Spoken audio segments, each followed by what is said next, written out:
ஏறாவூர் பிரதேச செயலக மண்டபத்தில் இடம்பெற்ற நிகழ்வில் கலந்து கொண்டு மாகாண சபை உறுப்பினர் சுபைர் கருத்து தெரிவித்தார். அரசியல் இன்று ஊடகத்துக்கு மாத்திரம் காட்டப்படுகின்ற ஒரு துறையாக மாறியிருக்கின்றது. ஒரு நீண்டகால செயற்திட்டங்கள் அவரிடத்தில் இருக்கவில்லை.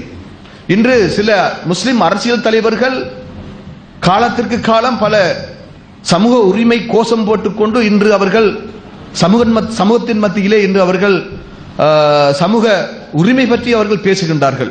இந்த அரசியல் தலைவர்கள் செய்கின்ற இந்த உரிமை போராட்டத்தில் நம்பகத்தன்மை மிக குறைவாக காணப்படுகின்றது. அதிலே நீங்கள் மிக விழிப்பாக இருக்க வேண்டும்.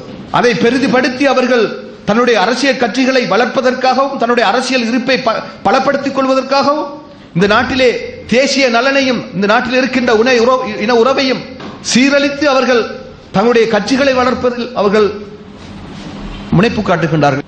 இன்று பாருங்கள், அந்த கரையோர மாவட்டம் என்று எல்லா தேர்தல் காலங்களும் பேசி பேசி இன்று அந்த கரையோர மாவட்டம் இன்று எங்கள் மத்தியிலிருந்து அளிக்கப்பட்டிருக்கின்றது. வடபுல முஸ்லிம்களுடைய பிரச்சனைகளை வைத்துக் கொண்டு அவர்கள் இன்று அரசியல் ஆர்ப்பாட்டங்களும் இன்று அரசியல் கையெழுத்துக்களும் என்று அவர்கள் அலைந்து திரிகின்றார்கள். இந்த உரிமை கோஷங்களில் எந்த அளவு உண்மை இருக்கின்றது, அது பேசப்பட வேண்டிய இடம் எது? அது ஒன்று பாராளுமன்றத்திலே பேசப்பட வேண்டும், அல்லது ஆளுகின்ற ஆட்சியிலே பங்காளிகளாக இருக்கின்ற அந்த அரசாங்கத்திடம் பேச வேண்டும். இதையெல்லாம் விட்டுவிட்டு இன்று சமூக வலைத்தளங்களில் அந்த தலைவர் சீறி பாய்ந்தார். ஜனாதிபதியுடன் கொஞ்சம் நின்று போங்கள் என்று ஜனாதிபதி கூறினார்.